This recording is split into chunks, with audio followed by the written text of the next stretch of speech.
উজির জালে পড়ে দুর্জয় ঘোষালকে নিজেই ফাঁসালো সায়ন্তন। হ্যাঁ সুপ্রিয় দর্শক, জোয়ারপাটা ধারাবাহিকের আজকের পর্বে তো আমরা এরকমটা দেখতে পারবো।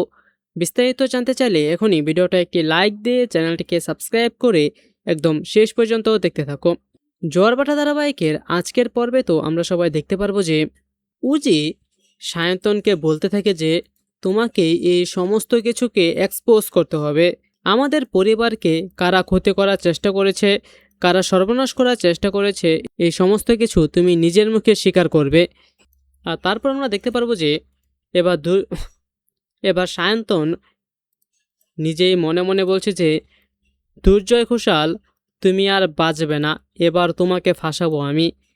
আর এই সমস্ত কিছু সায়ন্তন করছে মূলত উজির কথার কারণে, কারণ উজি সায়ন্তনকে এমনভাবে বুঝিয়েছে যে সায়ন্তন এখন উজির পক্ষে চলে গিয়েছে, যে দুর্জয় ঘোষাল শুধু সায়ন্তনকে একা ফাঁসিয়ে এখান থেকে বের হতে চাইছে। শেষমেশ দুর্জয় ঘোষাল বেঁচে যাবে, কিন্তু সমস্ত ফাঁসবে হলো সায়ন্তন একা। আর তাই তো উজি সায়ন্তনকে বলে যে তুমি যদি আমাকে দুর্জয় ঘোষালকে দিতে পারো তাহলে আমি তোমাকে ছেড়ে দেব। আর এবার উজির সেই ফাঁদেই পা দিয়ে দুর্জয় ঘোষালকেও ফাঁসিয়ে দেবে সায়ন্তন নিজেই।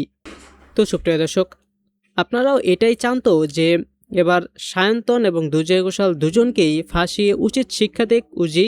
তো আপনারাও যদি এরকমটাই চেয়ে থাকেন তাহলে সেটি নিচে কমেন্টে জানিয়ে দিন। এবং এরকমই প্রতিদিনের আপডেটগুলো সবার আগে পেতে চাইলে এখনই আমাদের এই চ্যানেলটিকে সাবস্ক্রাইব করে দিন। ধন্যবাদ সবাইকে।